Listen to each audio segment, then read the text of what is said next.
मी विधानसभेच्या रिंगणातच नव्हतो, त्यामुळे कोण मुख्यमंत्री होईल, कोणाचं सरकार स्थापन होईल याबद्दल मला काहीही देणं घेणं नाहीये. माझा प्रश्न हा ओबीसीतून मराठ्यांना आरक्षण घेण्याचा आहे. जोपर्यंत आरक्षण देत नाही तोपर्यंत आम्ही उपोषण करणार आहे. या आरक्षणाची धग आता वाढलेली असे. सामूहिक आमरण उपोषण लवकरच सुरू होईल हे जरांगे यांचं विधान आहे. मनोज जरांगे यांचा आरक्षणाचा प्रश्न सोडवण्यात सरकार कितपत यशस्वी ठरेल, या आरक्षणाची धग खरंच वाढेल की थांबेल, याचाच आढावा घेऊया आजच्या या व्हिडिओमधून. नमस्कार, मी सर्वेश. तुम्ही बघताय सत्य पे सत्ता, म्हणजे थोडक्यात पण महत्वाचं. महाराष्ट्रात गेल्या 14 महिन्यांपासून मराठा आरक्षणाचा प्रश्न शिगेला पोहोचला. उपोषणकर्ते मनोज जरांगे यांनी मराठा समाजाचं एक हाती नेतृत्व केलं. मराठा समाजाच्या विविध मागण्या मान्य सुद्धा केल्या गेल्या, पण त्यांची ओबीसीमधून मराठ्यांना आरक्षण देण्याची मागणी अजून प्रलंबित आहे. याचं मोठं कारण म्हणजे याला ओबीसींनी केलेला विरोध.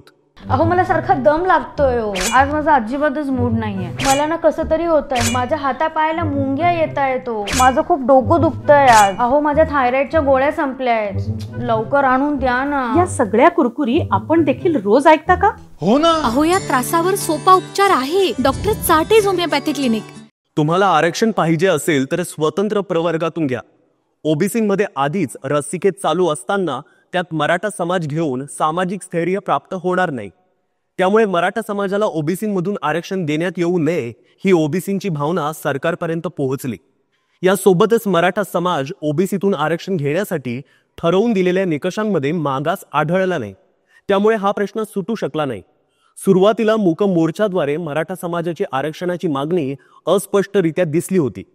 त्यानंतर जरांगे यांनी ठिकठिकाणी उपोषण केलं आणि आरक्षणाचा प्रश्न लावून धरला. असंच एक उपोषण आंतरवली सराटीमध्ये सुरू असताना त्यात लाठीचार्ज झाला आणि ते राज्यभर गाजलं. यात पोलिसांनी दिलेल्या माहितीनुसार उपोषणासाठी बसलेला जमाव अचानक आक्रमक झाला आणि लाठीचार्ज करावा लागला.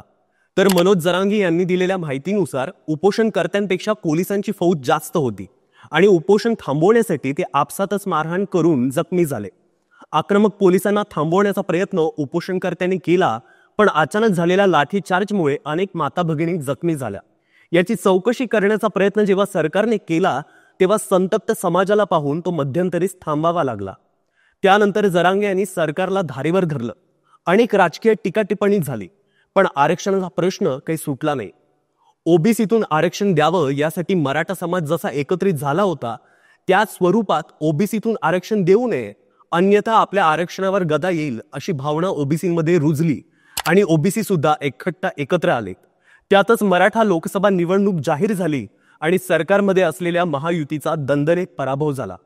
तर एकत्रित आलेल्या ओबीसी समाजाने विधानसभा निवडणुकीत महायुतीला न भूतो न भविष्यती एवढं यश मिळवून दिलं. यानंतर आम्ही निवडणुकीतच नव्हतो, त्यामुळे सरकारशी आमचं काहीही देणं घेणं नाहीये. निवडणूक हा विषय आमच्यासाठी संपलाय. तुमचं काय, तुमच्या जातीचं काय, तुमच्या अस्तित्वाचं काय, तुमच्या लेकरांचं भविष्य काय, त्यामुळे आता आरक्षणाचं बघा. सगळ्या मराठ्यांनी आपल्या लेकरांच्या भविष्यासाठी एकत्र या. त्यामुळे पुन्हा एकदा संपूर्ण मराठ्यांनी एकजूट होऊन सामूहिक आमरण उपोषणासाठी आंतरवली सराटीला तयारीला लागा, असं आव्हान मनोज जरांगे यांनी करत पुन्हा एकदा आमरण उपोषणाची घोषणा केली आहे. महाराष्ट्रात पुन्हा एकदा ओबीसी विरुद्ध मराठा हा वाद शिगेला पोहोचणार यात शंका नाही. मात्र कायदेशीर बाबींकडे बारकाईने पाहिलं तर मराठा समाजाला आरक्षण देणं, तेही ओबीसीमधून, ही अशक्य गोष्ट आहे.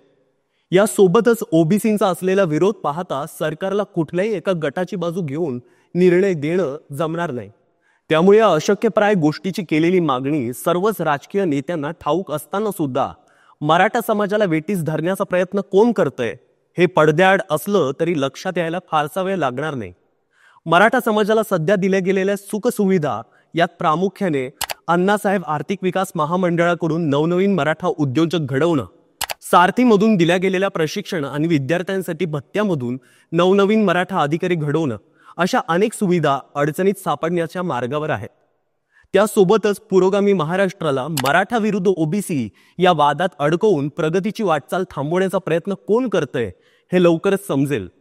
पण तुम्हाला काय वाटतं, ओबीसीतून मराठ्यांना आरक्षण मिळेल का? कायदेशीर बाबीत याची पुनर्रचना होऊ शकेल का? तुमचं मत काय ते कमेंट करून नक्की कळवा आणि पाहत रहा सत्य पे सत्ता.